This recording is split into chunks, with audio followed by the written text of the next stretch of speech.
Here's my take.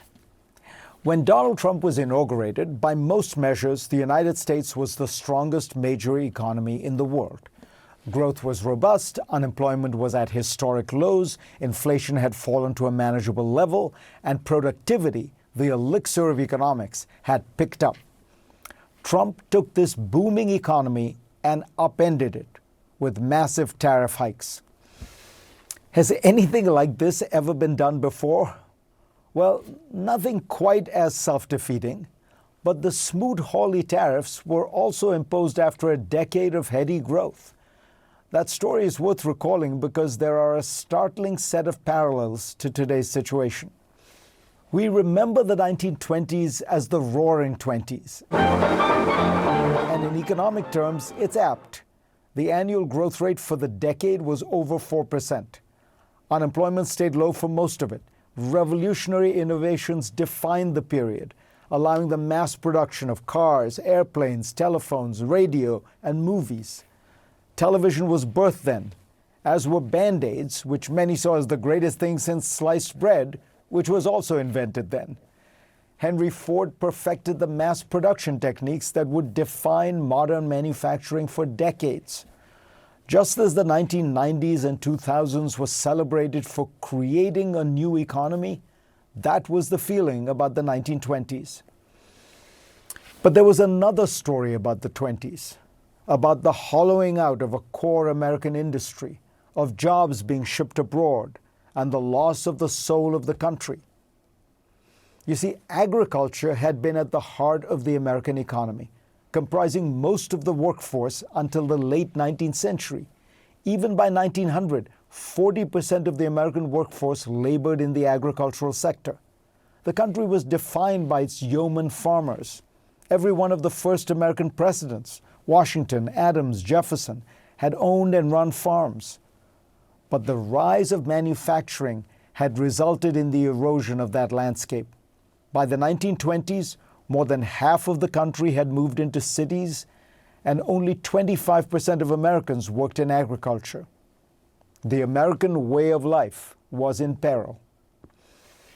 America's first great populist movement was birthed in the late 19th century in response to the decline of agriculture.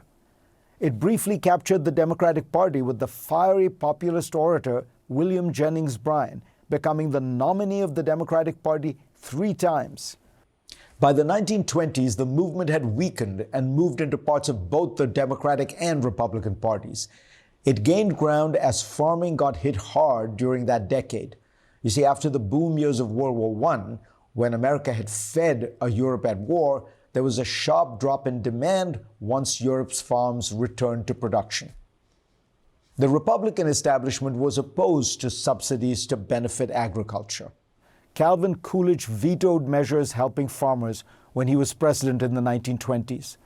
But by 1930, in the wake of the 1929 stock market crash and economic slowdown, congressional Republicans from farm states were adamant farmers needed support. They allied with legislators who wanted to protect American industry and produced what they might have described as one big, beautiful bill that raised tariffs substantially on a variety of products, industrial and agricultural. Over 1,000 economists wrote an open letter to President Herbert Hoover urging him not to sign the bill because it would raise prices, lower standards of living, and hurt American exports. But in those days, Congress was the leading branch of government on trade and mostly everything, and Hoover reluctantly signed the bill into law. Hat tip to Douglas Irwin for a superb book on all of this. The global reaction then was similar to now. Countries were outraged, many retaliated, and those with the closest economic ties to the U.S. responded the most forcefully. The tariffs upended relations with America's neighbor, Canada.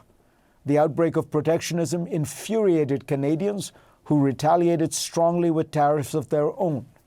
Canadian nationalism surged, and in the elections of that year, an eerie parallel to this year, the party that was seen as most authentically anti-American won.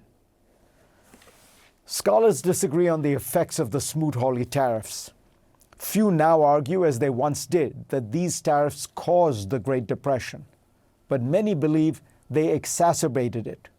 What no one disputes is that they failed to preserve American farm jobs. Today, agriculture employs around 1% of the American workforce. In the 20th century, we looked back fondly on farming as special. It was important to grow things, and so we taxed the entire country to protect farmers. In the 21st century, we have similar views about manufacturing. It's important to make things. So we are taxing the entire country, more than 80% of which works in services, to subsidize the 8% of the workforce that works in manufacturing. It is fundamentally a politics of nostalgia, looking fearfully at the past, not confidently at the future. Go to cnn.com/Fareed for a link to my Washington Post column this week.